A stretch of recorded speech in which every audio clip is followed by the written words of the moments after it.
Buenos días, jóvenes, siguiendo con el temario entonces de biología. El día de hoy vamos a ver el tema de virus, la virología, que es la rama de la biología que se encarga de estudiar a estos organismos llamados virus. Todavía nos mantienen el nivel químico de la materia. Como recordarás, la materia viva se encuentra dentro de tres niveles: el nivel químico, el nivel biológico y el nivel ecológico. Todavía estamos en el nivel químico debido a que estos organismos, los virus, a pesar de que son organismos patógenos que causan enfermedades, todavía no son considerados seres vivos por determinadas características que te las voy a presentar. Entonces empezamos. La palabra virus viene del latín que significa veneno, ¿ok? Apodado justamente por Ivanovsky, el que descubrió a estos organismos. Son de tipo acelulares. ¿Qué significa eso? Que no son células, y si no son células, no son seres vivos, al menos hasta ahora según los conceptos que conocemos. Se dice que es solamente una mera asociación de supramoléculas que van desde 0,02 hasta 0,3 micrómetros, que son tamaños muy pequeños, microscópicos, ultramicroscópicos. Es el más pequeño, es incluso mucho más pequeño que cualquier bacteria. Ahora, estas partículas, estas sustancias son altamente mutables. ¿Qué significa eso? Que tienen la capacidad de adaptarse rápidamente a un ambiente. Entonces acá pueden mejorarse o adaptarse, o incluso pueden pasar de un huésped a otro. Es justamente lo que ha causado la actual enfermedad pandemia por el COVID-19, ya que este ha mutado y ha pasado de un huésped que era un animal a un huésped humano. Y otra desventaja sería también su tamaño. Al ser tan pequeños es muy difícil ubicarlos. Otra característica es que estos de acá son parásitos obligatorios intracelulares, es decir, que tienen que siempre estar parasitando para estar activos. Mientras no están parasitando a un organismo, son inactivos. Son replicables, eso significa que no realizan una reproducción como tal. La reproducción es realizada por los seres vivos, ya que existe un metabolismo, un proceso por el cual las células por sí solas realizan una duplicación. Sin embargo, los virus no realizan esa duplicación por sí solos, sino que necesitan sí o sí de un huésped que los reciba para que ellos realicen la reproducción, entre comillas, de los virus. Son cristalizables. En la fase inactiva forman cristales, es decir, que generan una estructura de protección frente a lugares adversos cuando no encuentra un huésped al cual parasitar. Va a encontrar en la fase inactiva, es decir, el llamado virión. Es la fase más infectante, ya que es la que tiene la capacidad de transmitirse de un individuo a otro. No son sensibles a antibióticos. Esto es de suponer, ya que estos organismos no son seres vivos, y un antibiótico es un fármaco que elimina o ataca a un ser vivo, como por ejemplo una bacteria. Los antibióticos sirven sí para las bacterias, para enfermedades de tipo bacterianas, pero no servirían para enfermedades de tipo víricas. Lo único que se puede hacer en realidad en un virus es esperar a que cumpla con su ciclo normal. Además de eso, algunos virus o la gran mayoría de virus son sensibles a lo que es el alcohol y el ácido clorhídrico, que lo encontramos en los jugos gástricos. Y también son sensibles al hipoclorito, que es la lejía. Es por eso que actualmente también se pide que se limpie las zonas o la mayor parte de zonas con hipoclorito, o sea, lejía. Historia. En 1884 Chamberlain creó el primer filtro que tenía poros mucho más pequeños que el tamaño de bacterias. En realidad él lo hizo justamente para poder filtrar a las bacterias. Sin embargo, esos filtros fueron usados por otro personaje en 1892 llamado Ivanovsky, que le encomendaron una tarea. En esa época apareció una nueva enfermedad en la planta del tabaco, y sabemos muy bien que el tabaco es una planta muy utilizada en una industria, la industria del cigarro. Entonces, no se conocía, no se sabía exactamente cuál era el patógeno que causaba la enfermedad, por lo tanto se le pidió a Ivanovsky descubrirlo. Ivanovsky utilizó los filtros de Chamberlain para filtrar a esas supuestas bacterias y clasificar la cepa. Pero él determinó que estos filtros, mejor dicho, no capturaban ninguna bacteria. Entonces él mencionó que quizás haya alguna partícula dentro de esa planta que está causándole esa enfermedad, pero que no es una bacteria, sino que es algo mucho más pequeño. Como no sabía cómo describirlo, simplemente lo describió como un veneno. Y el veneno originó la palabra llamada virus. Recibe el nombre del virus del mosaico del tabaco. Puntos marrones en las hojas. En 1935, unos años después, Stanley logra aislar y cristalizar por fin el virus del mosaico del tabaco. Hasta Ivanovsky, unos años después, solamente se podía teorizar que era un virus, mencionar que podría ser los causantes de las enfermedades cuando no se podía filtrar nada, ninguna bacteria, pero Stanley por fin pudo aislar y cristalizar y tenerlo en un laboratorio para luego contagiar a otras plantas en el año 1935. Bien, entonces seguimos con las estructuras. Son las siguientes: 3 como bases, de las cuales 2 son primordiales. La última es opcional, dependiendo del virus, según qué complejidad presente. La primera es la parte central, el genoma. Puede ser de tipo ADN o de tipo ARN, dependiendo del virus. Ahí hay una clasificación también. El segundo punto es la cápside. La cápside es la parte más importante a nivel de protección, formada por unas proteínas rígidas llamadas capsómeros, que son aquellas proteínas que en conjunto forman una especie de protección, como si fuesen ladrillos y una pared, que va a ayudar a proteger justamente al material genómico, que es muy importante protegerlo ya que es sensible. La envoltura, que en pocas palabras viene a ser una membrana lipoproteica muy similar a la de una membrana celular. Y profesor, ¿por qué se parece tanto a una membrana celular? Porque en realidad lo es. Es una membrana celular robada de una célula anteriormente parasitada. Y está presente no en todos los virus, sino solamente en algunos virus, como por ejemplo el herpes, la gripe o el SIDA. Esto de acá genera una mayor capacidad de aguante frente a un ataque del ambiente, pues, ¿no? Digamos que son virus un poco más resistentes en comparación con los que no presentan esta envoltura, ya que les ayuda a camuflarse, a pasar desapercibido. Ahora, las partes específicas del virus de tipo ARN que he colocado aquí, ya que es el más complejo, el más completo del virus del SIDA, te las voy a mencionar. Lo primero, como te dije hace un momento, en la parte central se encuentra el genoma, que abarca a los genes, a la información básica para poder realizar la replicación. Como te dije, puede ser de tipo ADN o ARN, dependiendo del virus, de la familia del virus. En el caso del virus del VIH tiene 2 cadenas de ARN. Te dije en la clase de célula, de manera general, que el ARN es monocatenario. En los virus en realidad eso no importa. Puede ser un ARN monocatenario, un ARN bicatenario, un ADN monocatenario o un ADN bicatenario. El caso del virus del SIDA es monocatenario, profesor, pero me acaba de decir que son 2.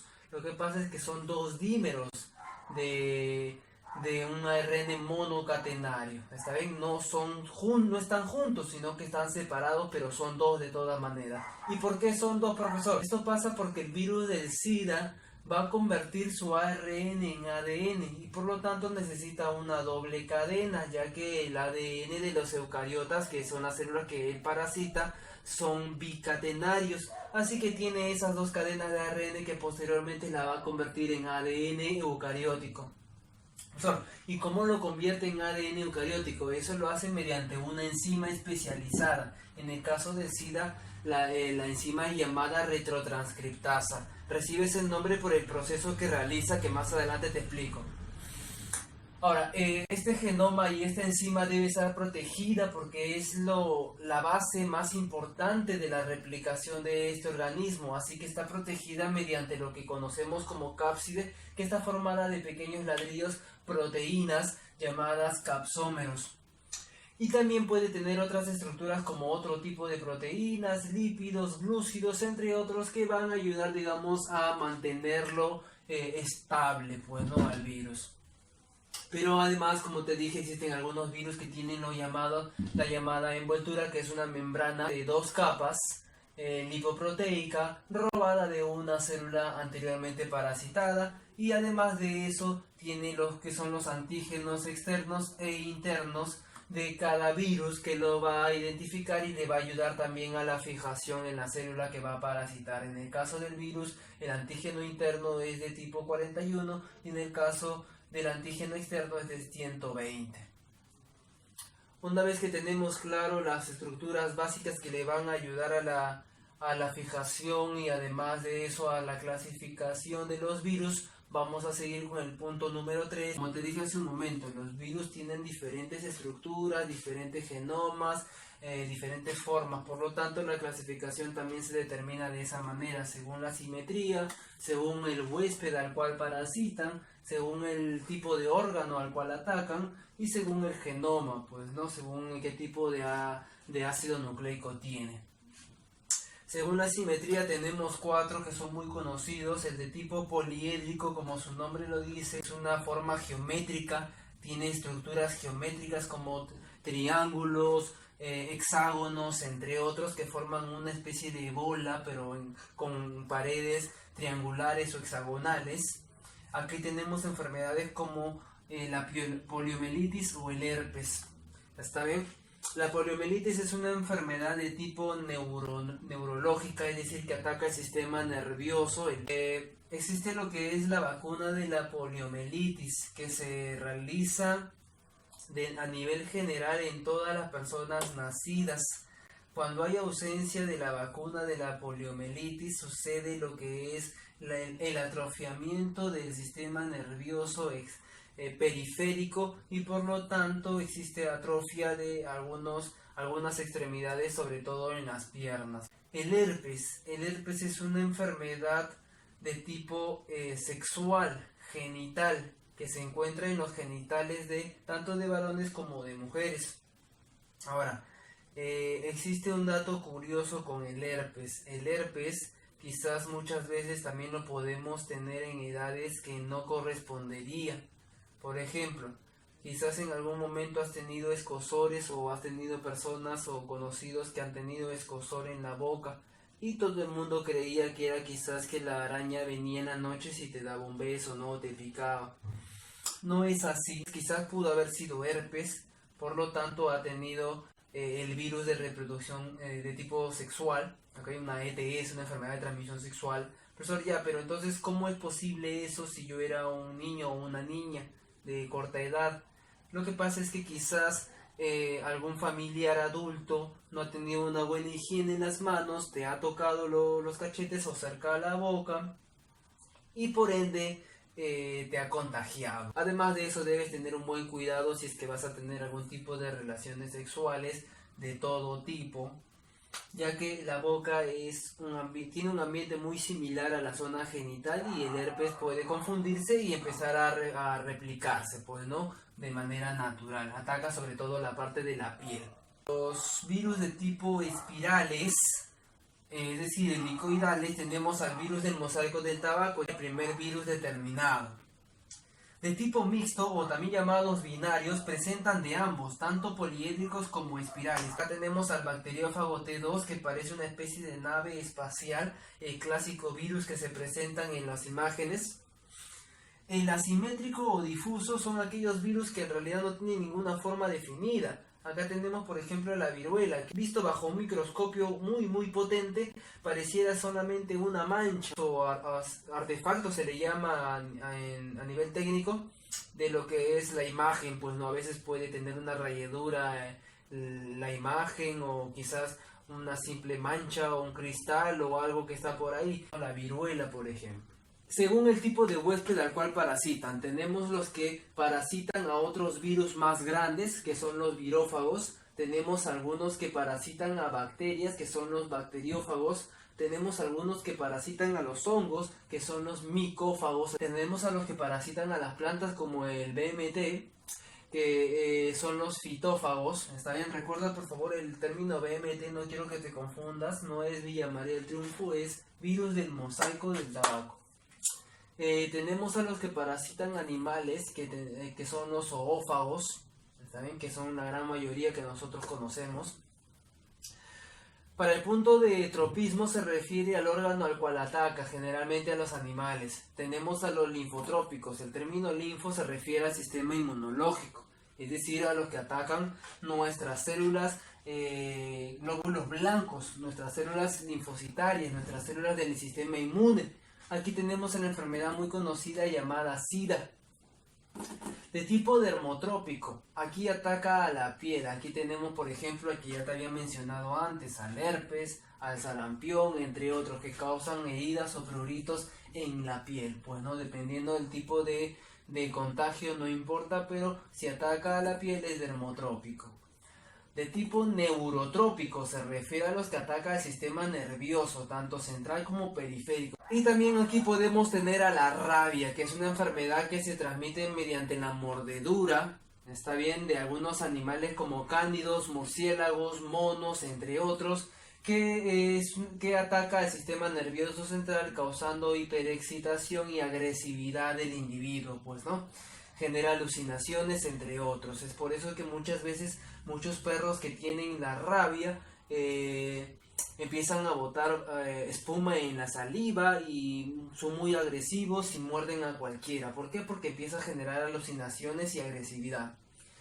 Los llamados viscerotrópicos son aquellos virus que atacan cualquier víscera en tu organismo. Pueden ser, por ejemplo, principalmente los intestinos o quizás el hígado, el páncreas, entre otros. Tenemos aquí a lo que causan la hepatitis, tanto B como C u otras. La neumotrópica es aquella que son aquellos virus que atacan al sistema respiratorio de manera general. Puede ser tanto en las vías respiratorias como en el órgano respiratorio que es el pulmón. Tenemos aquí a las gripes, a las influencias. Uno de estos es el actual llamado COVID-19. Del COVID-19 hemos hablado quizás un poco y vamos a hablar más adelante sobre este virus. Bueno, solamente te adelanto que el COVID es una cepa de una gripe derivado de un virus que apareció más o menos al inicio de del año 2000, que se llamaba SARS, que daba digamos a los animales. Es un derivado, es un pariente cercano de ese virus llamado SARS que apareció en el año 2000, hace unos 20 años. Este virus al parecer proviene de lo que es el mercado de Wuhan, ¿ok? Quizás pasando por organismos como el murciélago o el pangolín, que es un mamífero, y que posteriormente, debido al contagio, a la contaminación, por estar en ese mercado tan aglomerado de diferentes animales con diferentes enfermedades, fue que esta gripe cambió o mutó. Recuerda que tiene la capacidad de mutar muy desarrollada. Por lo tanto, buscó un huésped inmediato, que es justamente el paciente cero en Wuhan, pues, ¿no? Listo, más adelante ya vamos a hablar sobre esto. Ahora, los que son de tipo pantrópico son aquellos que causan enfermedades en diferentes órganos, dependiendo a dónde llegan. Tenemos que pueden atacar al cerebro, al sistema respiratorio, al sistema inmunológico, diferentes, ¿está bien? Aquí tenemos un virus llamado el virus de Epstein-Barr, que ataca a muchos órganos de un individuo según el tipo de genoma que presenta. Como te dije en un principio, tenemos de dos tipos, el ADN y el ARN. El ADN, digamos que es de los más fáciles de atacar, ¿está bien? En cambio el ARN es de los más complicados. ¿Por qué? Porque tiende a ser muy mutable en comparación al ADN, es fácil de adaptarse. Tenemos en el ADN al herpes, la viruela, la varicela y los bacteriófagos. Su reproducción se da principalmente, entre comillas obviamente, en el núcleo. Mientras que en el ARN su reproducción, entre comillas, se da en lo que es el citoplasma, ya que este de acá tiene que enviarlo posteriormente al núcleo, o quizás todo se realiza en el citoplasma. El de tipo RN tenemos a la poliomielitis, a la sarampión, al rabia, al SIDA, a la gripe, al virus del mosaico del tabaco, al ébola, que también es una enfermedad que hace poco también hubo un rebrote en África, y al COVID-19, que es un tipo de gripe, como hace un momento te acabo de mencionar, derivado del llamado SARS, S-A-R-S, que apareció más o menos entre el 2000 y 2003, que fue casi considerado una pandemia, pues, ¿no? Ahora, hasta aquí tendríamos lo que son las clasificaciones y características generales de un virus, que son muy importantes para poder entender los ciclos, el comportamiento, entre otras cosas, de estos virus. Pero además de eso tengo que mencionarte como un punto aparte, como un dato extra, dos partículas más que se han descubierto últimamente, que son muy similares a los virus, pero aún así son incluso más pequeños que los virus, ya que ni siquiera tienen las mismas estructuras, entre comillas, complejas de los virus. Por ejemplo, tenemos al viroide y al prión. El viroide, descubierto por Diener, solamente es un ARN, ni siquiera tiene una cápside, no tiene ni siquiera enzimas, ni antígenos, ni nada, es solamente una molécula de ARN, al menos hasta ahora descubierta, ¿no? No se sabe si quizás tenga otra cosa más, debido al tamaño es muy difícil determinarlo. Pero se sabe que es altamente patógeno, sobre todo en plantas. Ahí tenemos, por ejemplo, al viroide que ataca a la papa, ¿no? Listo. El prión es otra partícula incluso más pequeña, ya que ni siquiera es ARN, que es una molécula en cierta manera, comparativamente hablando, compleja. Descubierto por Prusiner, ese de acá ni siquiera es ARN, es una proteína altamente infecciosa. Una de las enfermedades más conocidas sobre los priones es la encefalopatía espongiforme bovina. Encefalopatía, es decir, que ataca a la parte cerebral, el encéfalo. Espongiforme significa que genera una forma de esponja. Bovina se da en los bovinos, en las vacas, por ejemplo. ¿A qué se refiere con espongiforme? Significa que el virus ingresa a la parte neuronal, al cerebro de la vaca, y empieza a carcomerlo, generando pequeños huecos o poros, por lo cual genera la forma de una esponja, pues, ¿no? Espongiforme. La llamada enfermedad de vacas locas, donde el bovino, el animal, se presenta características como hiperexcitabilidad, sensibilidad muscular, debilitamiento, agresividad, entre otros. Profesor, ¿y eso se puede transmitir a humanos? No precisamente, pero sí existe un prión que también puede atacar a los seres humanos y que, digamos, se transmite mediante el consumo de cerebro de mono. Profesor, ¿y quién come cerebro de mono? En África existen algunas culturas que se alimentan de estos cerebros de mono para poder, digamos, conversar con sus dioses. Y justamente las alucinaciones que les da este tipo de priones lo que les permite, entre comillas, hablar con los dioses, pues, ¿no? Listo. Bien, entonces continuamos con lo que son los ciclos para poder terminar. En el primer ciclo, el llamado ciclo lítico, te voy a hablar sobre un virus llamado bacteriófago T2, que es el virus que ataca a muchas bacterias. Y en el ciclo lisogénico te voy a hablar sobre el SIDA, el VIH. Bien, entonces empezamos con los ciclos. Tenemos dos tipos de ciclos digamos, en los virus. Aunque en realidad, como acotación, los ciclos son los mismos. Pertenecen a uno solo. La única diferencia es en el tiempo en el cual demora realizarse estos.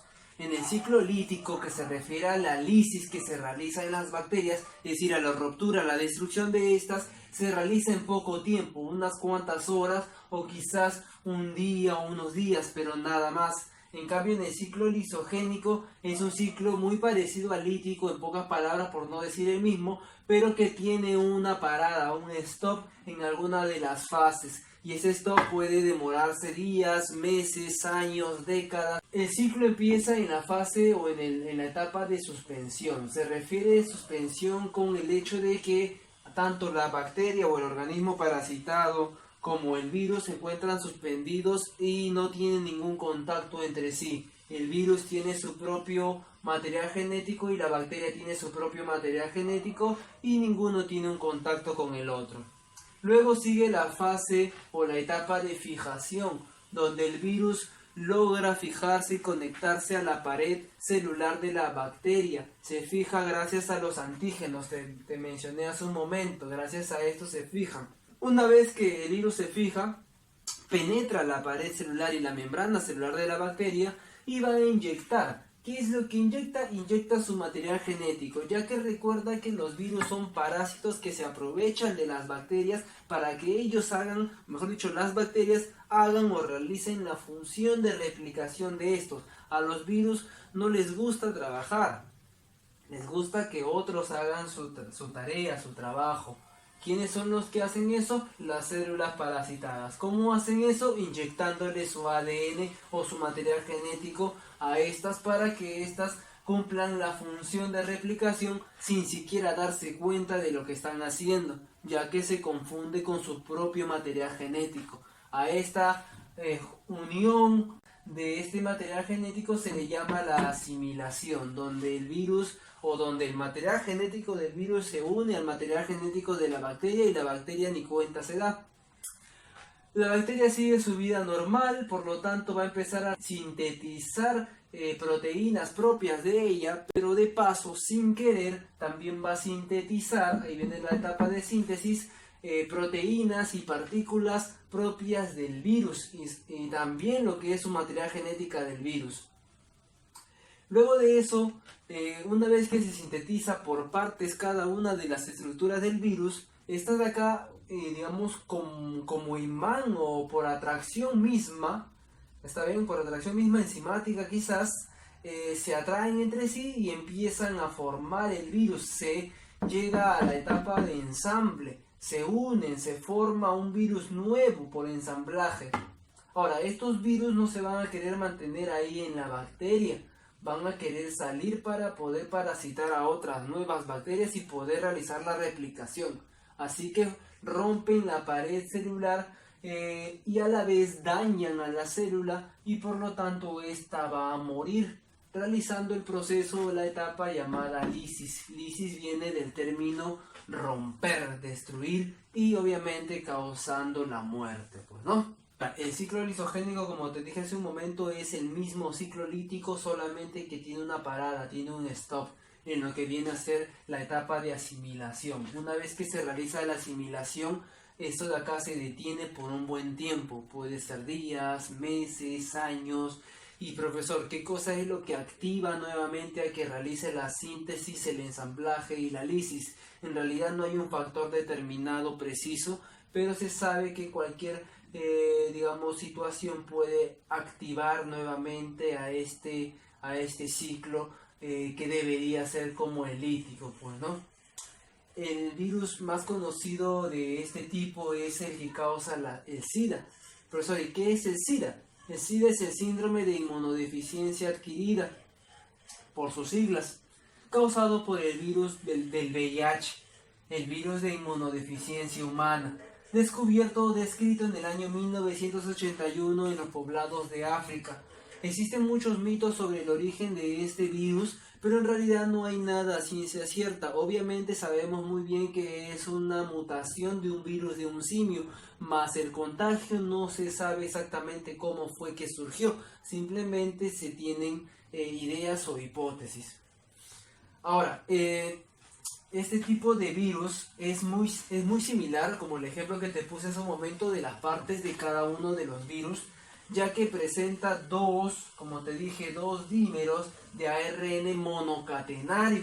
¿Por qué retrovirus? Porque tiene una enzima llamada retrotranscriptasa. ¿Y qué hace la retrotranscriptasa? Hace la replicación del ARN para convertirlo a ADN, ¿está bien? Pasa de ser ARN a ADN gracias a la retrotranscriptasa. El proceso normal en las células eucariotas es convertir ADN en ARN para luego convertirlo en proteínas. Pero sin embargo, como el virus del VIH tiene ARN, no puede convertirlo inmediatamente a proteínas, tiene esa incapacidad. Así que primero tiene que convertirlo nuevamente a ADN para que se una al ADN de la célula parasitada. ¿Y qué tipo de célula parasita? Los VIHs atacan a las microglias en el sistema nervioso, que son células del sistema inmunológico a nivel del sistema nervioso, y los monocitos y linfocitos, que son células del sistema inmune, pero a nivel de sangre. Y principalmente quiere atacar al linfocito TD4. El linfocito TD4 es la célula encargada de la dirección y el control de todo nuestro sistema inmune. Si no tenemos linfocito TD4, aunque sea una mínima cantidad, nuestro sistema inmune no va a saber cómo actuar frente a cualquier enfermedad. Y es por eso que cuando tenemos SIDA o VIH activado y no tenemos la suficiente cantidad de linfocitos, nuestro sistema inmune sufre una deficiencia, y de ahí viene el nombre, ya que a pesar de que haya una cierta cantidad de células inmunes, estas de acá no van a saber cómo actuar si viene otra enfermedad como una gripe, y es por eso que uno no muere de SIDA, sino que muere de otra enfermedad que le da durante el SIDA. ¿Cuál es el medio de contagio generalmente, profesor? El tipo de sanguíneo, es decir, por sangre, fluidos genitales, puede ser semen o fluido vaginal, de madre a hijo, entre otros, pues, ¿no? Por ejemplo, en lo que es de manera ya más particulares, inyecciones, transfusiones de sangre, la lactancia de la madre al hijo, intrauterino, es decir, cuando está embarazada la mujer, mediante relaciones sexuales, que es la más clásica, la más, digamos, estadísticamente hablando, la más conocida, la más importante. También por tatuajes, quizás por una mala limpieza en algunos utensilios, quizás si te causas alguna herida. Listo. Ahora, las fases, como te dije, son las mismas que el ciclo lítico. Tiene una fase de suspensión, fijación e inyección, donde el virus viene, se acerca, se fija gracias a los antígenos con la célula, penetra a la célula, inyecta sus dos moléculas de ARN y su enzima llamada retrotranscriptasa, que sin esta no pueden hacer nada de lo que hacen, y convierten a esta ARN en ADN. Pasa de ser ARN a convertirse en ADN mediante el proceso de asimilación. Una vez convertido en ADN, esto de acá se estanca en la fase de inhibición. Está bien, por un buen tiempo, pueden ser, como te digo, años y años, hasta que algo puede volver a activar el ciclo, por lo cual entonces la célula empieza a sintetizar partes del virus. Estas partes siguen con el proceso, empiezan a llamarse entre sí y empiezan a ensamblar más virus, nuevos virus, con las dos moléculas de ARN y con su enzima retrotranscriptasa y su cápside. Pero al momento de salir para poder, digamos, contagiar a más células de tipo inmunológicas, lo que va a causar es que va a romper a la célula y se va a llevar consigo también membrana celular de esta célula parasitada. Y es así como podemos determinar que la envoltura también está presente en el virus del SIDA, el VIH.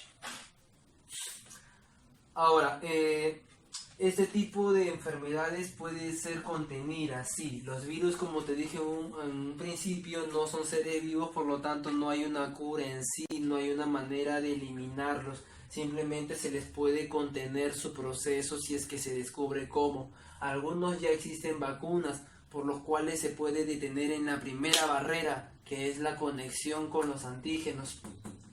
Otros, como en el caso del VIH, son muy mutables, es decir, que si tú atacas su antígeno, este de acá va a cambiar rápidamente de antígeno, cambia, por lo tanto es muy difícil tratarlo de esa manera. Así que lo que se hace es contener más bien a la enzima retrotranscriptasa, mediante un fármaco que ataca justamente a esta enzima, llamados los retrovirales. Los retrovirales son aquellos que atacan a la retrotranscriptasa, y sin retrotranscriptasa el ARN no se va a poder convertir, ¿está bien? No se va a poder convertir, no se puede, en lo que es la molécula del ADN. Una de estas uno de estos retrovirales más conocidos es lo voy a colocar acá, ácido timidina. La ácido timidina es un retroviral que se utiliza para atacar a la retrotranscriptasa del virus del VIH y tratar de contenerlo para que no convierta su ARN en ADN y así poder bloquear lo que es su ciclo normal, pues, ¿no? Pero obviamente el virus del VIH siempre busca la manera y puede mutar y mejorar y resistir a ciertos retrovirales. Actualmente lo que se utiliza para poder contener a al virus del VIH es lo siguiente. Mira, primero te voy a explicar con el proceso en sí. Digamos que tú tienes una actividad sexual con tu pareja o con una persona en un momento dado. Tú no confías mucho en esa persona, así que de todas maneras, obviamente por recomendación tienes que protegerte, ¿no? Aunque de todas maneras ni siquiera el más, digamos, conocido anticonceptivo, que son los condones, tiene una eficiencia del 100%, solamente del 99.9% de eficiencia. Ya, profesor, entonces si es así me pongo 2. No funciona de esa manera, así que de todas maneras hay una probabilidad de contagio. Lo más recomendable sería tener relaciones sexuales con una persona que tú confíes y si en lo posible que haya hecho una prueba, pues no antes de. Listo. Ahora, digamos que te contagiaste, lamentablemente te contagiaste, entró por tu miembro viril, el pene, por el glande. Ahora, esta célula las células de tu cuerpo van a reconocer al virus del VIH como un patógeno, así que van a empezar a atacarlo. Entonces, ¿qué va a hacer el virus del VIH? Se cristaliza, como te dije hace un momento, se va a camuflar, va a pasar desapercibido, lo que se llama cristalización, por un tiempo. Una vez que pasa la guerra, entre comillas, en tu pene, el sistema inmune retrocede. Entonces el virus vuelve a despertar, pero se da cuenta que si vuelve a despertar lo van a volver a atacar. Entonces lo que hace es simplemente mutar, cambiar, cambia de antígenos, cambia de ropita, en pocas palabras, y poco a poco va avanzando. Cuando llega el sistema inmune se cristaliza, cuando se retrocede el sistema inmune vuelve a despertar y avanza. Pero no va a estar así siempre. Él lo que trata de buscar es justamente al linfocito TD4, que es la célula más importante para atacar, ya que sin esta ningún sistema inmune es eficiente. Va a haber una caída drástica de este. Una vez que entra, lo que hace es inyectar a ese linfocito TD4. Entonces los médicos lo que hacen es aplicarle retrovirales para que ataquen a esa retrotranscriptasa. Pero lamentablemente estos virus mutan, cambian. Así que lo que sucede es que los médicos te dan un retroviral 1. El virus muta y se convierte en más resistente. Entonces lo que hacen es darte un retroviral en mayor carga, mayor fuerza. Por lo tanto, vas con el retroviral 2. Pero el virus vuelve a mutar. Se vuelve más resistente. Entonces nuevamente, vuelven a atacarte ahora con un retroviral más potente, retroviral 3. Y así van hasta más o menos una cierta cantidad, como puede ser por ejemplo un retroviral 7. Pero imagina que no hay más retrovirales, no existe otro retroviral más fuerte. Entonces, ¿qué te espera? Te espera la muerte. Ahora lo que se hace, el tratamiento actual es dejar por un tiempo que tu cuerpo descanse para que el virus piense que ya no hay nadie que lo ataque y se debilite nuevamente, regrese a ser tan débil como el primer virus. Entonces, ¿qué hace el médico? Lo vuelve a atacar con el primer retroviral, que es, digamos, es el adecuado para ese tipo de virus, porque si no podría también incluso lastimarte a ti. Ahora, esto sucede una y otra vez, vas por el 1 hasta el 7, descansas, 1 al 7, descansas y puedes mantenerte así por mucho tiempo. Al menos este es el tratamiento que se utiliza actualmente. Es un tratamiento muy costoso y es por eso que se dice que el virus del SIDA es una enfermedad de ricos, ya que si no tienes dinero suficiente como para tener ese tratamiento, obviamente lo único que te espera es la muerte. Ahora, profesor, ¿y por qué dejan descansar al virus? Es un salto de fe al vacío, pero que de todas maneras va a mejorar el tratamiento en sí. Listo, jóvenes, entonces esto vendría a ser el tema de virus, un tema muy importante dentro de ese examen de admisión, como ya te dije hace un momento, y que además de eso es muy interesante, pues no es muy curioso, además con lo que estamos viviendo actualmente. Creo que es un tema que, digamos, sería muy bueno investigar por su cuenta y aprender un poco más de ya que esta enfermedades, este tipo de partículas que causan enfermedades ya se veía venir, que van a ser los causantes de las enfermedades del futuro.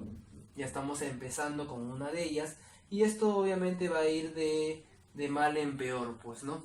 Estamos digamos, en una década en la cual el ser humano ha sobreexplotado el ambiente y además de eso genera aglomeraciones de ciertos individuos con muchas enfermedades, por lo cual hay una mezcla de enfermedades y como te dije, el virus es mutable, así que no hay que ser un genio para darse cuenta que algo va a pasar.